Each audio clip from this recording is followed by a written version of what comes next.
to you. Believe it, the story can change too. So earlier I was mentioning that it was pre-show actually to the guys a little bit of how the sausage is made. Is we do a lot of research and going through obviously you have quite the story, stories plural. I mean, there's a lot. And this next question, I told the guys, I'm asking this. I need context. I need to make sure 100% like watching the videos and everything. And it was and I think it was Silence is Costing You Millions. You mentioned it's to close out. You have a game where you consult your future 90-year-old self. The next step. Wait, that's. Yeah, no, that's a little bit later. No, yeah, that's a little bit later. I'm messing myself up because it was oh, that's what it was. I was going to say that's not nearly as offensive, but it was you mentioned telling people at a party that you're an expert in incest. That's what it was. And that just and I was like, I was like, it's a conversation stopper, for real.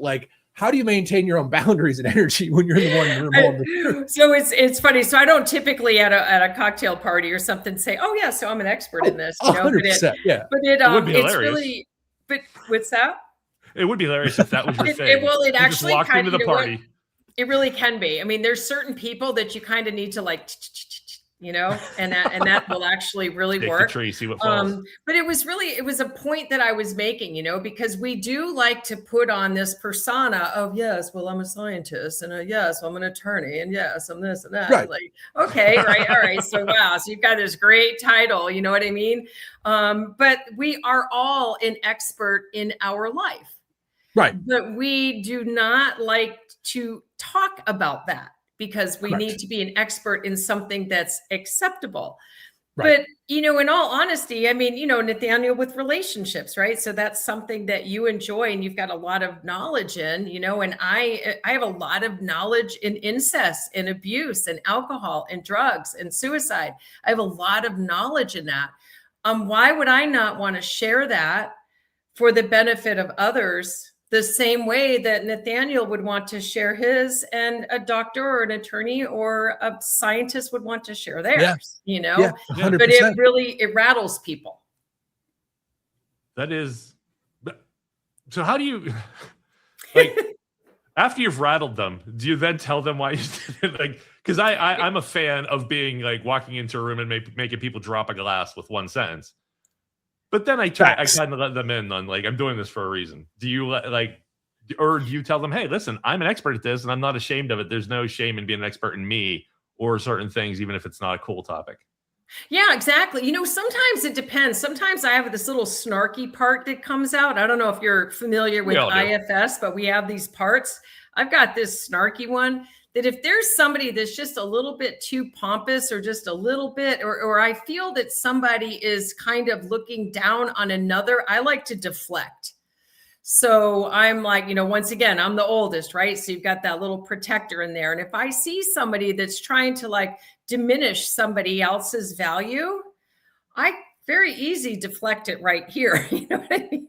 So it depends in context, but ultimately I don't ever like anybody to feel uncomfortable. That is right. That's a big deal for me. I don't like. It's something you said earlier. You were it was something along the lines. It was there's no static set of rules. There's everybody has a certain way about things, and it's kind of that too. Reading a room. I mean, it's right. It's it's a chess game mentally. You just got to go. What can be done here? And as a protector, like you said, you go, oh, here's my next move. Yeah. And I get that. The good thing is, when I come into a room hot or with something like that, and the people who want to avoid me are usually people I want to avoid anyway.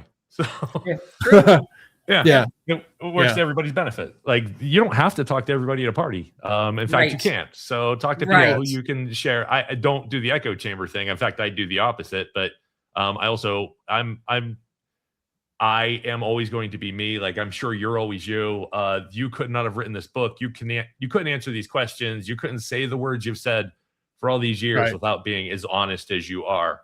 And it sucks to walk into a situation where somebody wants you to do certain words or whisper, incest, don't say that loud. Did that even turn up? I don't know how good this microphone is, but I remember you have a $500 shore, son. I wanted to circle back on.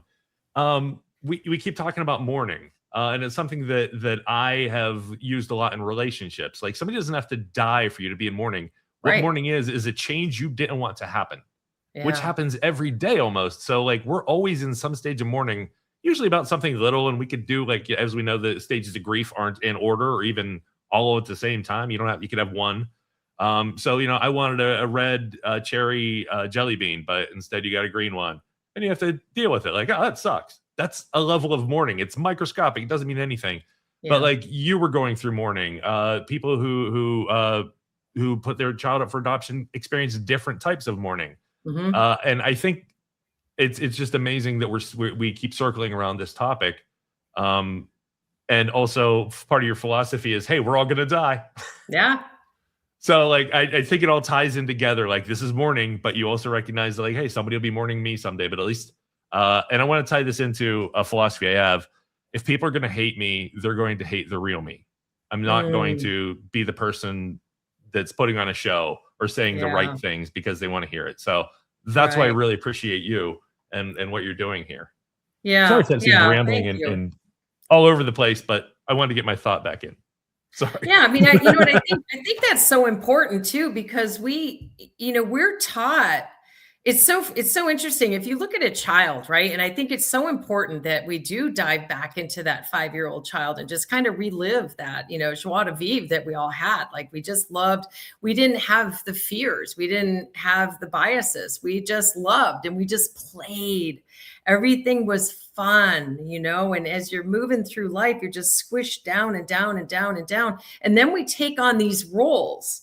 These are like the labels, right? These are the roles that we must have. It's like when you go to a funeral, the role must be sadness and solemn. I'm sorry for your loss. But why can't the role be different than that? Why can't the role be, hey, you know what? I just loved you so much while you were still here that I actually picked up the phone and called you every once in a while, instead of it's been 10 years and I'm sorry that you're dead. You know what I mean? It's just really funny. We put on that role though, but we don't have to do all of those things. I mean, it's funny. We can choose to mourn, or we can choose to have gratitude, or we can choose other options as well. They're all our choices. We all are where we are because we choose to be. That was something I was going to ask you, because going through this, you probably got asked a million times, what's the one piece of advice that you what I mean? That's such a trope. And hearing like just how raw you are with that and your brutal honesty, it's like, I want to ask you the antithesis is like, what are people getting wrong? You think, like, what is the one thing that people say to do? What do you think they're just consistently getting it wrong? I think probably I would say the root of it is that they have way too many things here and they're not going here, which is where all the answers are. Okay. So I don't think that people are getting things wrong, so to speak. I think that they have never learned or have forgotten. They have learned because they came this way. Our answers are right in our core. And when we stop with this outside noise and we get really quiet with ourselves, we can feel, we can think, we have all the answers. So it's really just starting from that place of, wow, you know what? I am in here and this is good. Right. And there's more. It starts small like that. It doesn't start where, okay, so you must get a therapist, then you must, none of that shit's going to work like that until you can start to get the noise. And I mean, that was a really difficult part for me because once again, resources were very slim. I would have loved to plugged into podcasts and different things to try to get help. But it was very hard for me to go in here because I hated me so deeply that I literally had to retrain myself to actually let that in. And that was extremely difficult, very, very hard. Self-talk is very hard, but it's so very necessary because if we don't do that, we're just taking in all of these outside words and we're just ingraining them into us. You're stupid. You're this, you're that. Yes, I am. I was so incredibly negative that I would always, I'm just stupid. I'm just an idiot. I'm so stupid. I told myself that over and over and over. And then I apologized to everybody for anything that happened. Something on the other room of a restaurant would happen. And I'd say, I'm so sorry. Yeah. Yeah. It's so much easier to like just go with the negative. I mean, it is such a reflex. It's outside influences will do that. Sorry, Daniel. No, I appreciate it. I did want to talk to you about a core energy transitions specialist. What is that? Because that's what you're doing now, right? Yes. What is that, and what does it entail, and how did you find that? Yeah, such a cool. Here's the universe with the magic again, right? So this all this really cool stuff happened. So it was we had a really bad hurricane down here in 22, and it was right after Wesley and I bought our first house, and I literally just completely needed to get out of this weird energy that was happening in Florida. So we went up to North Carolina and got a cabin. And in early 2024, I rented the cabin for us for, we'd go once or twice a month or so for a few days and then drive back to Florida. But that was like our place. And I said, I'm going to write my book. I'm going to write my book, and I am going to get support for that. So I'm going to get a trauma therapist because I need somebody on deck as I'm doing a deep dive. I got to have a life preserver next to me, and I'm going to hire a coach, because I want to find somebody to help me transition, real estate business into book writing, author, speaker.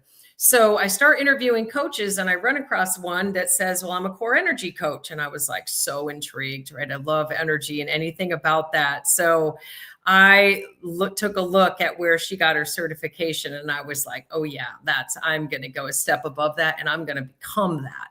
So I took that course at the same year I wrote my book. And what I learned about core energy is all stuff that we know.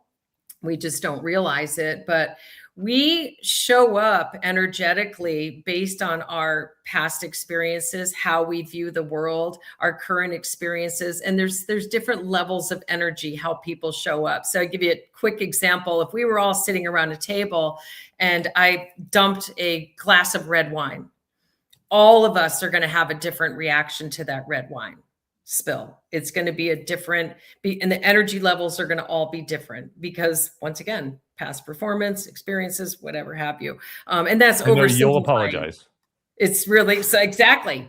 Some people will freak out. It's going to ruin the floor. It's going to ruin the table, right? Yep. So what happened when you were 7 and you spilt something? So, it's a very simple way of looking at a very complex theory, but it really is incredible. And it's been such an asset to me, not only in my business, but in my personal relationships and in myself. So, if I get stuck on something, I can ask myself questions to pull the answer out, because we all have it. We all have it. We all have the answers. We just need the right questions to bring that out. So that was just such an amazing gift that only happened because I was seeking the tools to help me write the book, And you found more tools. I love it. Yeah. I'm trying to, I had a question lined up to flow off that. And so you became certified, right? Yes. And so do you teach others now, or do you use that just personally? How do you use that certification? And I've does got it help workshops. you in the real estate? I use it in workshops. So I didn't get that certification to do a one-on-one coaching business. I did it it helps me with speaking. It helps me with, talking to people. It helps me, I can do workshops on it. So that's definitely beneficial for people. I love to train realtors, very beneficial in that as well. So there's just everything, even just talking to my grandson. I mean, some simple concept like, you have a bubble. This is your energy bubble, dude. And he's 4. You control the energy bubble. So when you wake up in the morning, you want your bubble to be cranky and angry, he can be. But if you wake up and you want him to be a happy, fun bubble, he can be. So it's just kind of teaching that, these are emotions that you control. It's not anybody else because that's what we do as big people. Well, he's just an asshole. So that's why he pissed me off. Exactly. I do that in traffic, honestly. I realized that I just gave that person control over my emotions. He cut me off and now I'm mad. I'm like, that guy's an asshole, and I gave him control. Yes. Who's bubble? Yeah. I like it. It applies. Before we're slowly running out of time here, and I definitely wanted to touch on this because with seriously, oh my God, Wow, this is gone quick, like crazy quick. Holy smokes. Sorry. Yeah, no, it's because this is such a unique topic for us, and when we have an expert also with a life to share, like there's a billion questions to ask, and like I'm just trying to keep it together to tell the story in some sort of intelligent fashion. But if you and I, like you said, we're sitting around the room and you spilled wine, I'd probably tell a joke and then ask you a billion questions about your life. That's the energy I bring. You also don't want to spoil the book Trauma Recycled. I mean, that's we'll recycle that.